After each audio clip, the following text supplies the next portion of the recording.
Here in New England, we have a lot of stone foundations. And we get calls, and we have a whole side of our business that just does stone foundation repointing. And first of all, the reason why stone foundations, the mortar in between the stones, deteriorates is because of moisture, um, age, um, in freezing and moving of the foundation itself. We get a lot of calls, maybe in Massachusetts, Rhode Island, Connecticut, New Hampshire, with this issue. Um, the people are seeing rodents coming in between the stones, um, and they see the mortar, the powdery material on the floor, near the wall, on the floor, and they clean it up, and it comes back. And why the mortar is so important in between the stones is because it's the glue that holds everything together. Um, and when that decays, one one stone can start to go down a little bit, and then the one on top of it goes down a little bit, and then you can have a structural issue.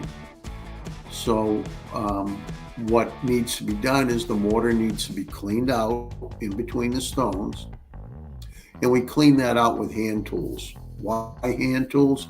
So that we're not going to disturb the mortar that's good, that could be above it.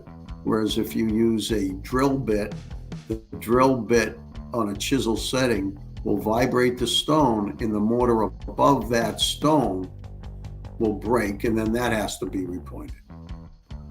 Another reason we use the method that we use is we want to keep things intact, and we want to take care of what's broken.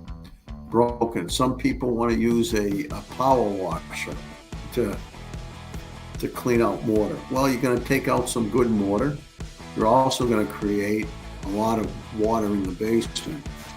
And that basement floor is concrete, which will retain water.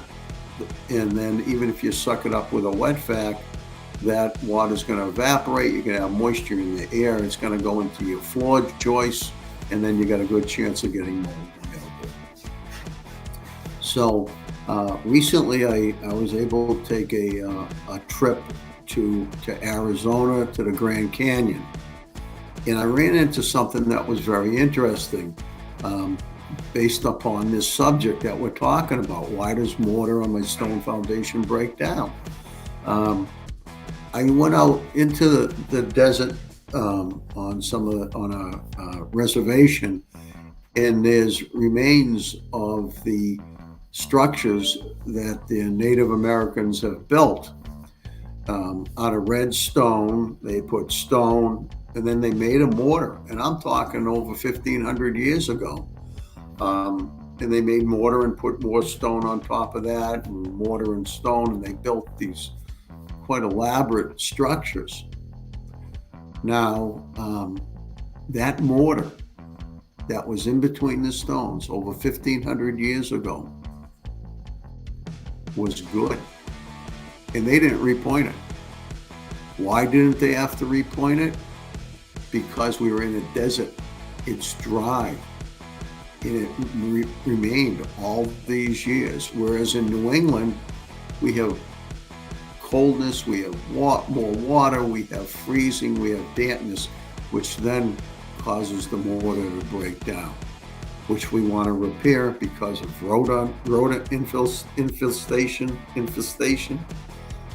We want to repair it for structural integrity, and we want to repair it so that cold, moist air doesn't come in and cause more issues.